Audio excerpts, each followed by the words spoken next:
The whole point of the Old Testament, the Old Covenant, was, here you have all these sacrificial systems. You have the lambs that are going to be sacrificed year after year and time after time, all these sacrifices. And Jesus came as the ultimate sacrifice. And when he was sacrificed, then what happened? The temple veil was rent in two, just torn apart, and access to the Holy of Holies. And now, it was totally different. Totally different. And so, there was a lot of things that couldn't happen until Jesus died, because they were still in the Old Testament system up until his death, burial, and really until his resurrection. That they were in that system. But now, because he was raised from the dead and he was able to take his blood and offer it on the Holy of Holies in heaven, the true Holy of Holies, not this shadow image that was here on this earth. Now we have access to the throne of God. We can boldly go before the throne of grace and receive grace. And we have total access into heaven. We are seated at the right hand of God the Father. Could you imagine? The Old Testament prophets didn't have that kind of access.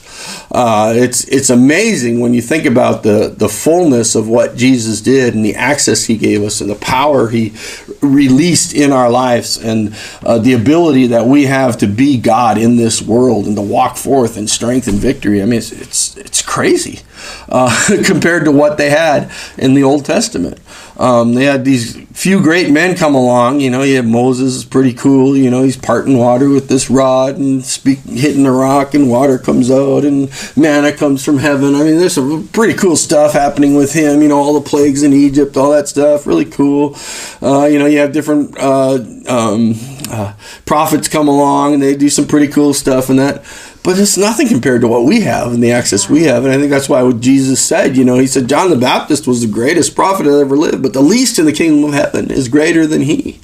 And I think we really have a hard time grasping that and getting a hold of it, because we're so used to walking in weakness. We're so used to stumbling and just failing and not realizing that power of God that we have, looking at shadows, looking at problems, looking at weaknesses, instead of looking to God and the reality of who we are in him.